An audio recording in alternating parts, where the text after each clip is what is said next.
சக்கராத்துடைய நேரம் வருகிற பொழுது எல்லா மக்களும் அல்லாஹ்விடத்திலே கெஞ்சுவார்கள், கதறுவார்கள். அல்லாஹ்ட்ட கேட்பாங்க, யா அல்லாஹ் கொஞ்சம் அவகாசம் விடலாம். இன்னைக்கு உலகத்துல அல்லாஹ் எவ்வளவு நமக்கு அவகாசம் வந்திருக்கான். இத்தனை வயசு வரையும் வாழ்றமே, இது மிகப்பெரிய அவகாசம். இது பிறந்ததிலிருந்து இன்னைக்கு வரைக்கும் அல்லாஹ் அவகாசம் எனக்கு தந்திருக்கிறான்.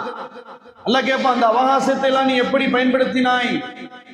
இந்த உலக வாழ்க்கையில உனக்கு கொடுத்திருக்கக்கூடிய அவகாசத்தை நீ எப்படி பயன்படுத்தி இருக்கிறாய் என்று அல்லாஹ் கேட்கும்போது, அன்பானவர்கள் அதெல்லாம் விட்டுட்டு சக்கராத்துடைய நேரத்துல மனுஷன் போய் கெஞ்சுவான், யா அல்லாஹ் எனக்கு அவகாசம் கொடு. அல்லாஹ் சுப்ஹானஹு வ தஆலா தட்டி கழிச்சிடுவான். உனக்கு வாழும் காலத்துல அவகாசம் தந்தேன், இத்தனை வயசு வரையும் நீ வாழ்ந்த, இவ்வளவு செல்வம் கொடுத்தேன், தொழுவக்கூடிய எல்லாம் இருந்துச்சு, நோய் நொடி இல்லாம ஒன்னு ஆரோக்கியமா வச்சிருந்தேன், என்னென்னமோ எங்கெங்கயோ நடந்த, எங்கெங்கயோ போனேன், ஆனா பள்ளிக்குள்ள வரல. எங்கெங்கயோ நடந்து போனேன், பள்ளிக்குள்ள நடந்து வரல. எங்கெங்கயோ சுத்துனேன், பள்ளிக்கு பக்கம் வரல. அல்லாஹ்வுடைய ஞாபகத்தின் பக்கம் சிந்தனை வரல.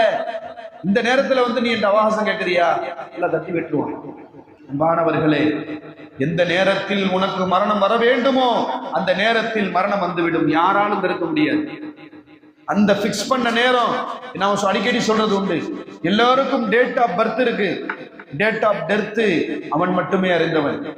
அப்ப அந்த நேரம் வந்து விட்டால் முடிஞ்சிருச்சு, மலக்குல் மௌத் ஆஜராயிடுவாங்க.